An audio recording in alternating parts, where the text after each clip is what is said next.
আওয়ামী লীগকে এর বিরুদ্ধে কোন রকম ব্যবস্থা যদি আপনি না নেন, তাহলে আপনি কি করে মিছিল বন্ধ করবেন? আপনি মিছিল বন্ধ করলে তো এটা বেআইনি হয়ে যাবে। এটি আমি আপনার কাছে জানি। আপনাকে মাথায় রাখতে হবে সেটি হলো, স্বাভাবিকভাবে আওয়ামী লীগের পতন হয়নি। দ্বিতীয়ত হলো, আওয়ামী লীগ ক্ষমতা ছেড়ে দেয়নি। অভ্যুত্থানের মাধ্যমে আওয়ামী লীগকে হটানো হয়েছে। সুতরাং সেই আওয়ামী লীগ যদি এখন স্বাভাবিকভাবে মিছিল মিটিং করতে চায়, তাহলে অভ্যুত্থানের পক্ষের শক্তি সেটি কোনোভাবেই মেনে নিবে না। যদি স্বাভাবিকভাবে আওয়ামী লীগ ক্ষমতা ছেড়ে দিত, পদত্যাগ করতো, আপনারা আইন হাতে তুলে নেবেন, মানে তাদেরকে আপনারা নিজেরাই আমাকে কথা বলতে দিলে ভালো হয়, শেষ করি, তাহলে মনে হয় আপনি উত্তর পেয়ে যাবেন।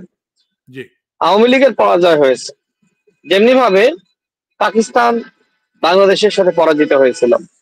তো ওই পরাজয়ের পরে আমরা কি পাকিস্তানি সৈনিকদেরকে আমরা বাংলাদেশে আমরা থাকার সুযোগ দিয়েছি?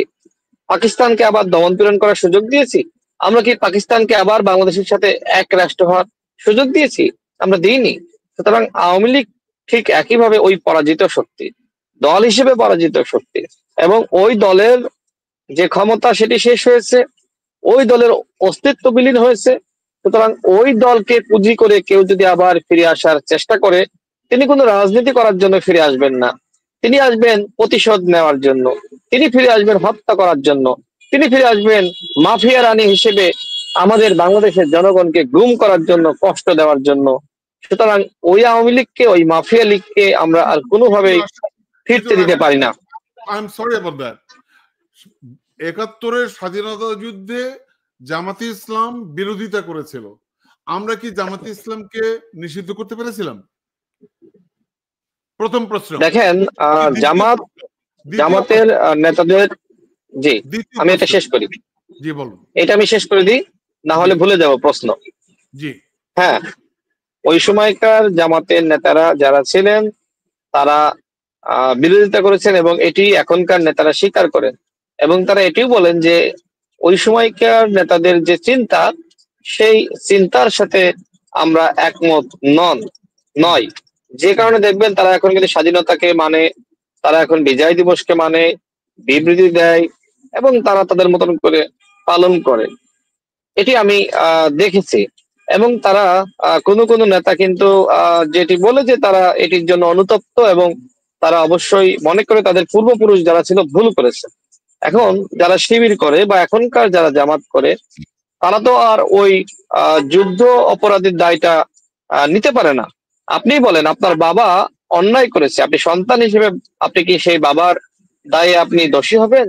সুতরাং ওই সময়কার জামাতের শীর্ষ নেতারা যে ভুলটা করেছে, আই থিঙ্ক সেই ভুলের দায়টা এখনকার যারা যুদ্ধের সময় যাদের জন্মই হয়নি, তারা কোনোভাবেই ওই দায়টা আসলে নিতে পারেন না। তো যাদের শাস্তি দেওয়ার দরকার ছিল নিয়মের মধ্যে, তাদেরকে শাস্তি আপনি দিতে পারতেন। হাসিনা যেভাবে শাস্তিটা দিয়েছে, এটা তো কোনো নিয়ম মানেনি।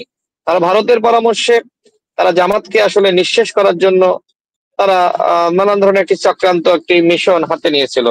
যদি বিচারটা প্রকৃতপক্ষে আপনার করতে হয় ৭১-এর, তাহলে একটি নিরপেক্ষ কমিশন গঠন করার মাধ্যমে তদন্ত করা এবং সেটি বিচার করা যেতে পারে।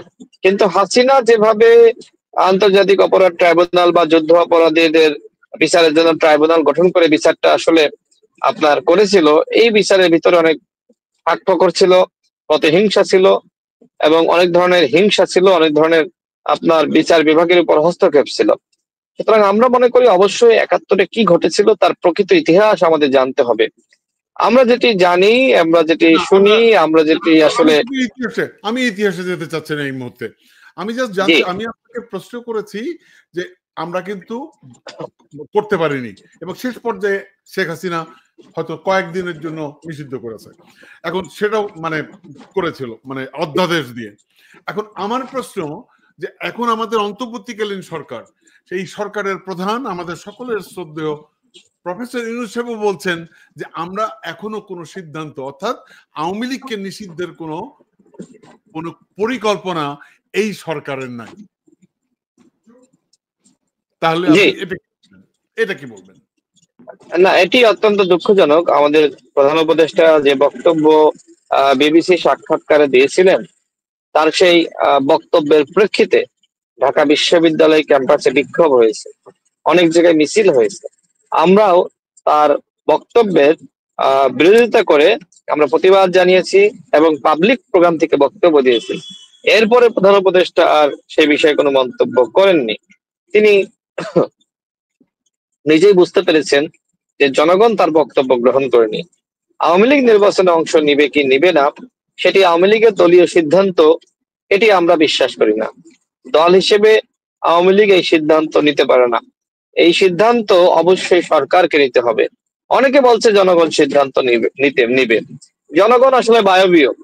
জনগণ ম্যান্ডেট দেয় সরকারের, সরকারকে সিদ্ধান্ত নিতে হয়।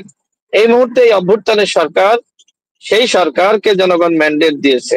সুতরাং এই অভ্যুত্থানের সরকারকে আসলে সিদ্ধান্ত নিতে হবে আওয়ামী লীগকে নিষিদ্ধ করার। বাংলার জমিনে আওয়ামী লীগ নামক দলটি আর কখনো যাতে ইলেকশনে অংশ না নিতে পারে সেই ব্যবস্থা করার। আওয়ামী লীগের যারা হত্যা করেছে, গণহত্যা চালিয়েছে, নির্যাতন নিপীড়ন করেছে, অবশ্যই তাদের বিরুদ্ধে ব্যবস্থা অবশ্যই নিতে হবে। এবং একই সাথে 14 সালে, 18 সালে, 24 সালে যারা আওয়ামী লীগের দামি এমপি ছিল, যারা নির্বাচনে অংশ নিয়েছে হাসিনার দোসর হিসেবে, তাদেরকে শাস্তির আওতায় আনতে হবে। কিন্তু আমরা এখনো পর্যন্ত সেই ধরনের পদক্ষেপ আমরা লক্ষ্য করছি না। এবং এই 3টি নির্বাচনের ডিসি, এসপি, নির্বাচন কমিশনার যারা ছিলেন, আমলারা যারা ছিলেন জড়িত, তাদের অবশ্যই শাস্তির মুখোমুখি করা দরকার। বাংলাদেশে এই যে সংকট, এই সংকট হয়েছে কেন? একটি মাত্র কারণ, যে হাসিনা সঠিকভাবে নির্বাচনটা করেনি।